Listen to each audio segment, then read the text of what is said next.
I'm 82 years old, and I wake up most mornings surprised that I'm still here. At this age, you don't wake up with plans. You wake up with memories. They sit at the edge of the bed before your feet touch the floor. Some of them are warm. Most of them are heavy. There's one mistake that has followed me longer than any friend ever did. It wasn't loud. It didn't look like a mistake at the time. It looked responsible. It looked admirable. That's the trouble with it. I used to think regret would feel sharp, like a knife, but it doesn't. It feels dull, like something pressing on your chest that never quite lifts. I was 24 when I got my first real job. Engineering firm downtown. Good pay, steady hours, at least that's what they told me. I remember standing in the kitchen of our small apartment, telling my wife we'd finally be okay. She was pregnant with our first child. She smiled in that quiet way she had, like she believed in me more than I believed in myself. I told myself I was doing it for them. That sentence can carry a man a long way. In those early years, I worked late because I wanted to prove myself. I said yes to everything: extra projects, weekend calls, business trips. The older men in the office nodded at me with approval. That's how you get ahead, they'd say. And I wanted ahead. I wanted safety. I wanted to never feel the fear I'd grown up with in my father's house, counting coins at the table. When my son was born, I held him in the hospital room and promised I'd give him a better life. I meant a house. I meant good schools. I meant security. I didn't realize he would have traded some of that for me sitting on the floor with him. There are small moments that come back to me now. That's how the cost reveals itself. Not in big tragedies, in tiny, ordinary evenings. My wife standing at the door with a dish towel over her shoulder, asking if I'd be home for dinner. Me loosening my tie and saying, "Not tonight. Big deadline." The way she nodded like she understood, she always understood. My son waiting by the window because I'd said I might make his school play. I did arrive. I remember slipping into the back row while the lights were already dim. I clapped louder than anyone when it was over. He looked for me in the crowd, and when he saw me, he smiled. I told myself that was enough, but I missed the beginning. I missed him being nervous. I missed him scanning the seats before the curtain rose. It's strange what stays with you. I can't remember the details of the project I stayed late for that night, not a single number. But I remember the way his shoulders dropped a little when I wasn't there at first. I thought there would be more plays. That was my mistake. I believed in later. Later I'll take a week off. Later we'll go on that trip. Later I'll sit down and really listen. Later I'll slow down. Later is a beautiful word when you're 35. It feels endless. My wife never complained. That's something that still aches. She filled her days with the children, with volunteering, with neighbors. She kept the house warm. She made sure there were family dinners, even if I wasn't at the table. Sometimes I'd come home and find a plate wrapped in foil in the oven. She'd already put the kids to bed. We'd sit together in the quiet kitchen, and she'd tell me about their day. I would nod, chew, and glance at the clock. There was always something waiting for me in the morning. I mistook her patience for permanence. When I was 42, I made partner. Big office, better car. We moved into a larger house with a yard and a tree out front. I remember standing on that lawn, feeling proud. I'd done it. I'd given my family what I'd promised. My daughter was 12 by then. She'd started closing her bedroom door more often. I told myself that was normal. Teenagers. My son was in high school, busy with his own friends. They didn't ask me to play anymore. They didn't need bedtime stories. I thought that meant they needed me less. What it really meant was that the window had narrowed, and I hadn't noticed. There was a night, I must have been around 45, when my wife asked if I could come to bed early. No reason, just to sit and talk. I remember feeling irritated. I had a proposal to finish. I told her I couldn't. She said, "Okay," in that soft voice. I don't remember finishing that proposal. I do remember that she stopped asking after that. The slow cost of my choices wasn't dramatic.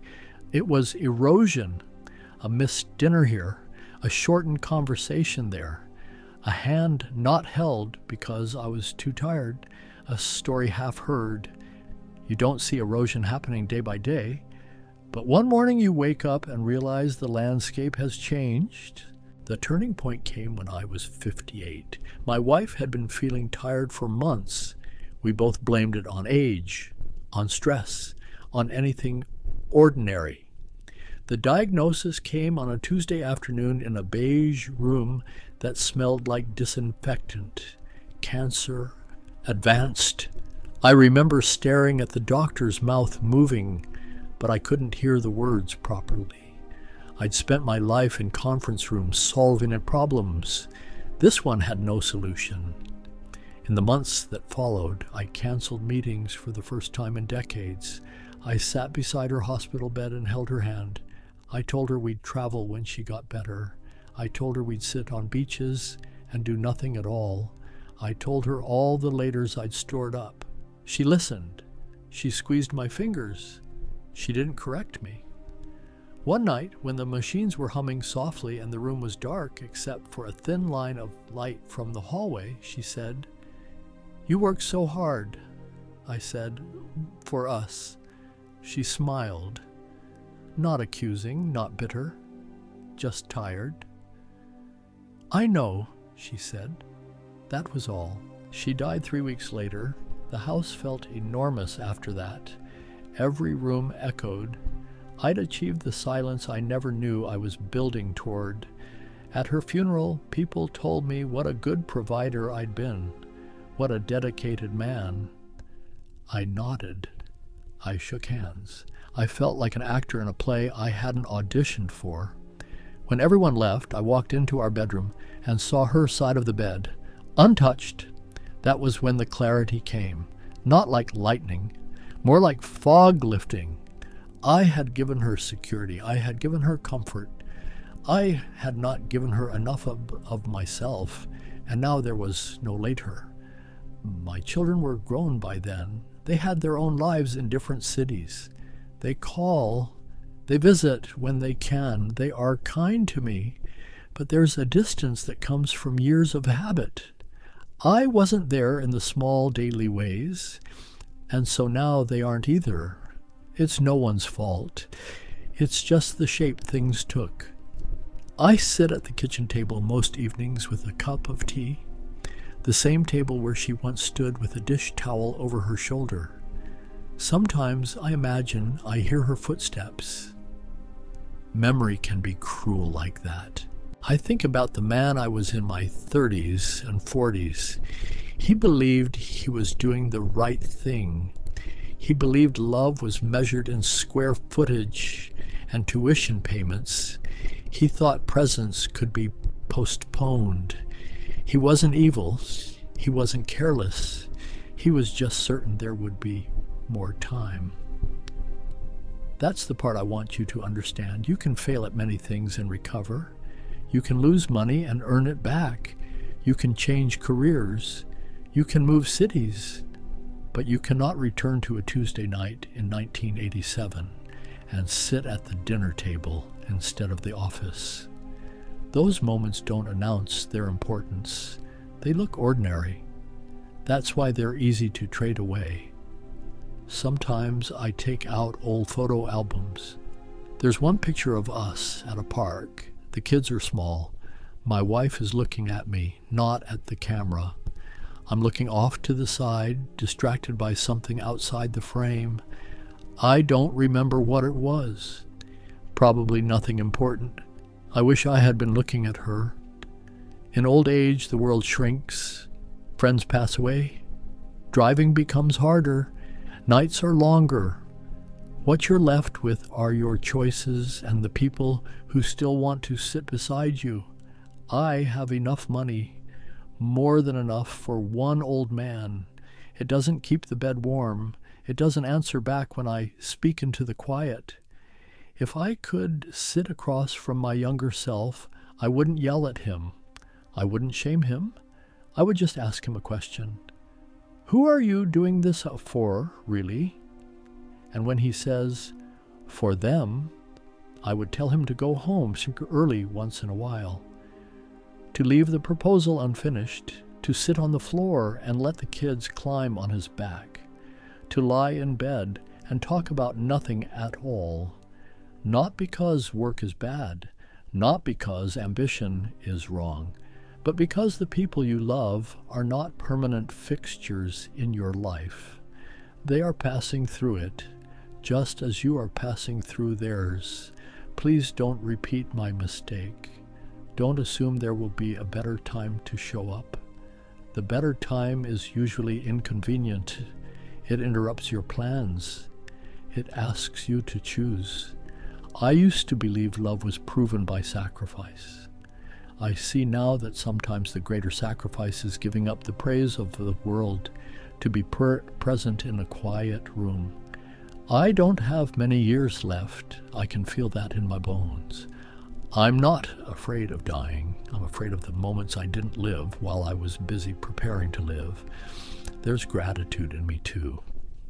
I had a good woman, good children, a steady life. Not everyone gets that. But gratitude and sorrow can sit in the same chair. If this meant something to you, if you recognized even a small piece of your own life in mine, then maybe tonight you'll close the laptop a little earlier. Maybe you'll make the call you've been postponing. Maybe you will sit a little longer at the table, not because an old man told you to, but because time doesn't whisper when it's running out. It just keeps moving. I used to think I was building a future. I didn't realize I was spending the present to do it. Now, at 82, the present is all I have left. And it's very, very quiet.